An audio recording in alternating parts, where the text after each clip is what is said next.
You live in a place where summer brings those dry winds and you've got your windows cracked open because the afternoon's still warm enough.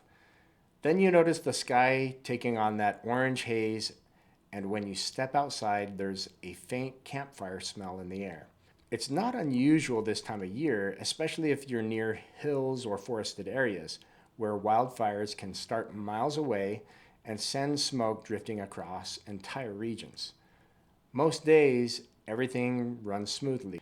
You go about your routine, watering the yard, checking on the kids' homework, wrapping up work calls from home, but when that smoke thickens, it starts to affect how your household operates in subtle ways at first. Take a typical week during wildfire season. You might wake up to a thin layer of ash on your car in the driveway. Nothing dramatic, just enough to wipe off before heading out. Inside, though, the air feels different. Your HVAC system has been running to keep things comfortable, pulling outside air in, and now there's a lingering odor clinging to curtains and upholstery. It's not overwhelming at first, but over a couple of days, it builds. You notice your eyes getting irritated while sitting in the living room. Maybe the kids complain about the smell in their bedrooms. That's usually the point where you stop brushing it off and start thinking about what this actually means for your home. In situations like this, smoke isn't just an annoyance, it's infiltration. It seeps through small gaps around windows and doors, settles into carpets and fabrics, and can coat the inside of air ducts. Fine particles can even accumulate on electronics like computers or TVs, potentially creating issues over time. That said, most of the time, this kind of exposure doesn't turn into a major problem. You change filters, run air purifiers if you have them, and things return to normal once conditions improve. How serious it becomes depends on how close the fire is, how long the smoke lingers, and how well sealed your home is. Now contrast that with what happens when a fire gets closer and actually threatens your property. Winds pick up, evacuation alerts come through on your phone, and you gather essentials, documents, photos, medications, before leaving the house you've maintained for years. If flames reach the structure, the damage is direct and immediate. Roof shingles can char and crack from heat, walls may burn through in spots, and sections of the home might need rebuilding. Personal items in the path of the fire aren't just soiled, they're destroyed outright. Thankfully, this is still relatively rare. Many homes survive wildfire events with limited damage when defensible space is in place and embers don't ignite vulnerable areas. When it does happen, the consequences unfold in stages. First is safety, getting everyone out without incident. After containment, you assess what's left. Structural components may need inspection even if they are not visibly burned. Firefighting water can soak insulation or walls, creating secondary issues like mold if drying is delayed. Decisions start piling up. Do you salvage partially damaged items or replace them? Do you wait for contractor availability or move quickly and absorb higher costs? Time versus money becomes a real trade-off. Now shift back to smoke alone, where no flames ever touch your home. The response is different because the damage is about contamination, not destruction. Suppose you're running a home office and after a week of heavy smoke, your printer starts jamming up from particle buildup, or your couch fabric holds onto that acrid smell no matter how much you vacuum. In heavier cases, professional cleaning becomes necessary.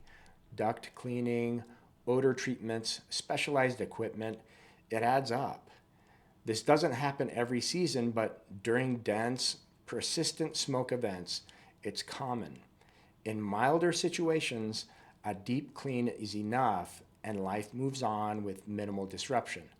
From an insurance perspective, these distinctions matter. Standard homeowners policies generally cover damage from fire, including wildfires, under core dwelling and personal property protections. Smoke damage is often treated as part of that fire event, especially when it's sudden and comes from a hostile source like a wildfire. That means smoke from a distant blaze damaging interior finishes or personal belongings is typically handled through cleanup and restoration rather than rebuilding. Here's how that might play out. You're in the kitchen one evening making dinner, and the local news reports a fire 50 miles away that's spreading quickly due to low humidity. Over the next few days, smoke rolls in. By midweek, air quality drops enough that you close vents entirely. Ash coats appliance surfaces, food absorbs the smell and has to be thrown out. After prolonged exposure, you notice discoloration on light-colored walls or fabrics starting to turn yellow. At that point, you document everything. Photos of ash, receipts for cleaning supplies, and contact your insurer. An adjuster evaluates the extent of the damage. Is it surface level or has it penetrated deeper systems? If soot has entered the HVAC system, duct cleaning or filter replacement may be approved to prevent ongoing issues. This is where the decision to file a claim matters. Deductibles apply and smaller claims may not be worth it. But when costs escalate, like professional odor removal across multiple rooms, coverage can step in to handle those reasonable expenses and restore functionality. If that same fire escalates and embers land on your roof, igniting a spot fire, the scenario changes again. Exterior siding is damaged, windows warp from heat, and interior smoke is compounded by burn damage.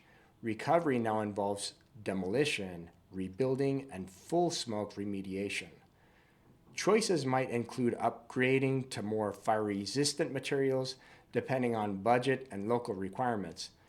Don't forget outdoor areas. Smoke can deposit ash in pools or gardens, increasing maintenance or damaging plants during prolonged exposure. Direct fire can destroy landscaping entirely, sometimes leading to erosion issues on slopes. Debris removal is often covered, though limits usually apply for trees and shrubs. All of this varies by location. Risks are higher in wooded suburbs or mountain communities, but even there, most years pass without incident. While wildfires affect a relatively small percentage of homes annually, smoke impacts a much broader area during active seasons.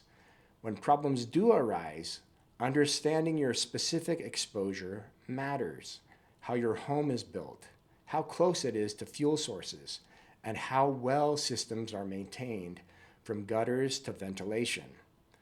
Wrapping this up, think about how your household actually functions day to day.